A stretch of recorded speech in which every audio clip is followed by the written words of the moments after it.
صدر گرامی قدر حضرات علماء اکرام اور سامعین محتشم، آج میں آپ حضرات کے سامنے توحید باری تعالیٰ کے عنوان پر اپنے بکھرے اور بے رنگ خیالات کی گرد فضا میں بکھیر کر شرک کی تاریکیوں کو کافور کرنا چاہتا ہوں۔ گرامی قدر حاضرین، جب میں لغت کی کتابیں کھول کر توحید کا حقیقی معنی تلاش کرتا ہوں تو مجھے پتہ چلتا ہے کہ لفظ توحید وحدہ یوحد توحیدا باب تفعیل سے مصدر ہے اور اس کا معنی ایک کو ماننا اور ایک سے زیادہ کو ماننے سے انکار کرنا ہے۔ علماء لغت توحید کی تعریف اس طرح کرتے ہیں: وَهُوَ جَعْلُ الشَّيْءِ وَاحِدًا وَالْمَقْصُودُ بِتَوْحِيدِ اللَّهِ تَعَالَى اعتقادًا أَنَّهُ تَعَالَى واحد في ذاته وفي صفاته وفي أفعاله فلا يشارك فيها أحد ولا يشبه فيها أحد۔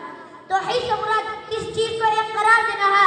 اللہ کی توحید سے مراد اس چیز کا اعتقاد رکھنا کہ اللہ تعالیٰ اپنی ذات، صفات اور افعال میں واحد و یکتا ہے، ابتدا سے انتہا تک کسی زمان، مکان اور کام میں اس کا کوئی شریک ہے اور نہ وجود اور صورت میں اس کا کوئی مشابہ اور مماثل ہے۔ شریعت کی اطلاع میں یہ عقیدہ رکھنا توحید ہے کہ اللہ تعالیٰ اپنی ذات، صفات اور جملہ صفات و کمالات میں یکتا بے مثال ہے، اس کا کوئی ساجی یا شریک نہیں، کوئی اس کا پلہ یا مرتبہ نہیں۔ اس لیے امام ابو جعفر طحاوی رحمہ اللہ عقیدہ طحاویہ صفحہ نمبر 9 پر عقیدہ توحید کی شرح و اصطلاحی مفہوم کو ان الفاظ میں بیان کرتے ہیں: نقول فی توحید اللہ معتقدین بتوفیق اللہ ان اللہ واحد لا شریک لہ ولا شیء مثلہ ولا شیء یعجز ولا الہ غیرہ۔ سامعین محترم، توحید کی ضد شرک ہے، دونوں میں آگ اور پانی جیسا تضاد ہے۔ توحید روشن چراغ ہے تو شرک تاریک اندھیرا، توحید نور ہے تو شرک ظلمت ہے۔ جیسے عربی کا محاورہ ہے تعرف الاشیاء بأضدادها کہ اشیاء کو ان کی ضد سے پہچانا جاتا ہے۔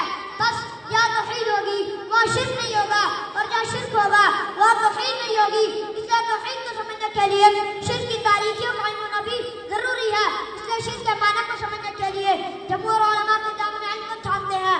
ابن منظور لسان عرب کی 10ویں جلد کے صفحہ نمبر 688 پر شرک کا معنی یوں بیان فرماتے ہیں: الشرکۃ والشریکۃ سواء مخالطۃ الشریکین یقال اشترکنا بمعنى تشارکنا وقد اشترک الرجلان وتشارکا وشارک احدهما الاخر۔